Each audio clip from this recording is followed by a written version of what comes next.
Welcome back to The Explainer. So today, we're diving into this massive, frankly maddening mystery in the business world. You know the feeling, right? You look around your company, you see all these brilliant, highly capable people, and yet you watch the organization as a whole just stumble into a completely flawed response to a crisis. It's like, how does that even happen? Well, you are definitely not alone. Let's get into it. Researcher Rodolfo Henriquez de Oliveira really hits the nail on the head here. He says organizations rarely lack intelligence in their parts. Their recurring difficulty is turning specialized knowledge into coordinated action. I mean, that perfectly captures the daily grind of working in a smart but totally fragmented company, doesn't it? Your engineering team is world-class. Your finance folks are razor-sharp. But somehow, when a supply chain crisis actually hits, the combined output is just pure chaos. Which brings us to the absolutely crucial question. Why do smart organizations make dumb decisions? Seriously, why? Well, when a crisis hits, making a decision that makes sense locally often leads to a totally fragmented feeling response for the whole enterprise. Picture this. Procurement reserves a replacement material just to save time, right? But then engineering finds out later it's completely unusable for the actual product. That local optimization literally destroys the wider system's ability to react. Here is the roadmap for our explainer today. We'll start with the organizational intelligence problem, then define what adaptive capacity actually is, break down its 4 essential dimensions, talk about gravity and structural integrity, look at some real-world successes and failures, and finally, how to cultivate your own adaptive capacity.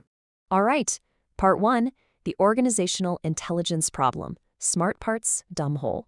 The root of the problem here, it's really about a metaphorical pivot that we desperately need to make.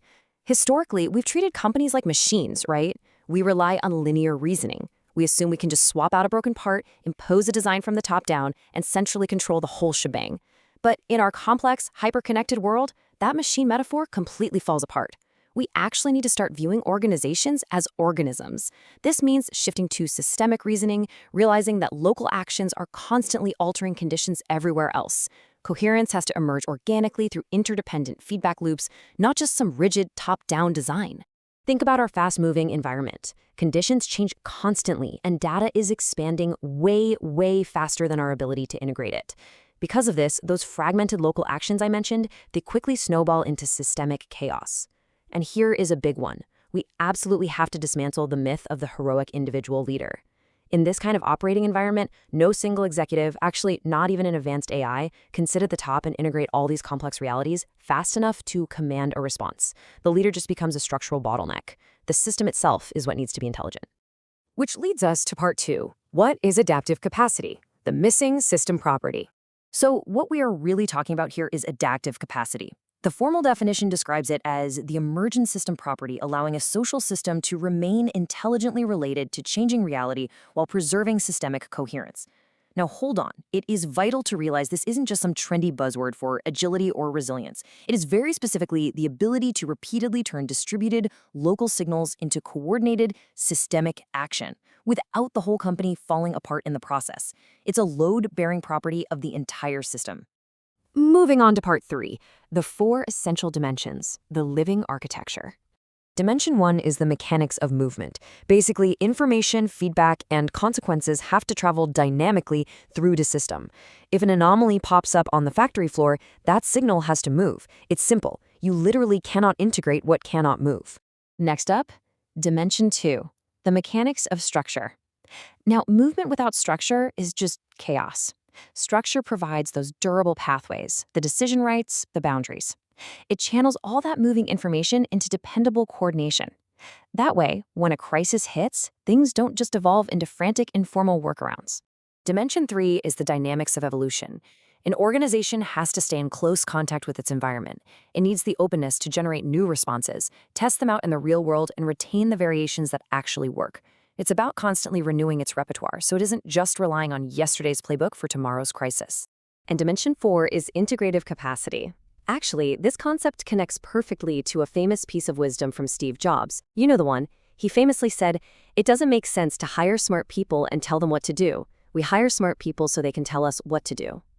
Let's use the architecture we just established to look at this from a systems perspective. Jobs wasn't just dropping a nice quote about empowering employees, he was pointing straight at the systemic necessity of integrative capacity. Think about it. When you hire smart people, intelligence becomes distributed all across your organization. But for them to actually tell you what to do, you need the mechanics of movement to let their insights travel, and the mechanics of structure to give them the authority to act. But most importantly, you need integrative capacity. That's a distinctly human ability to take all those different, highly specialized perspectives, resolve the inevitable trade-offs, and consciously combine them into a collective judgment. Without this capacity, all those smart people remain isolated, and their brilliant insights never actually translate into systemic action.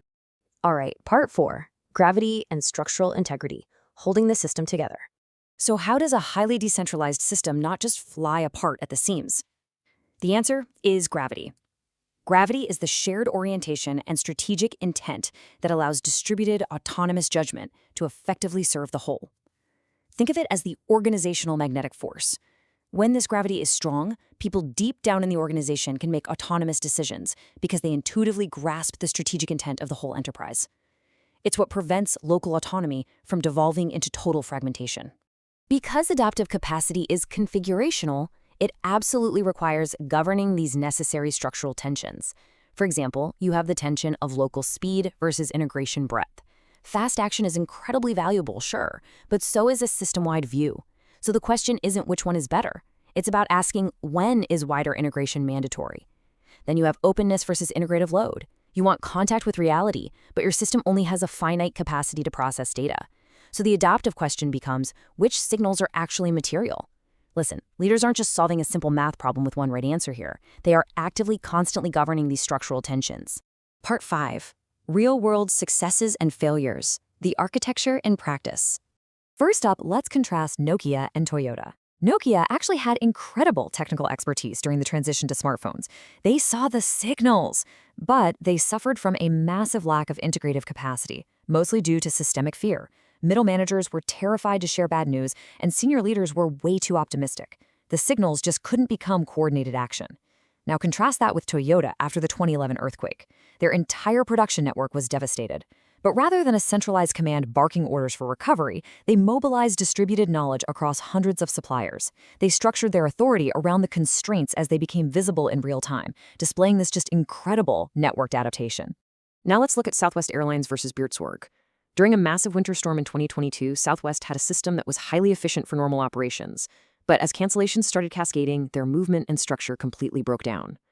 They literally couldn't track where their own crews were, and the system just couldn't recover. It was efficient, sure, but it completely lacked adaptive capacity. On the flip side, look at the Dutch nursing organization Buurtzorg during the COVID-19 pandemic.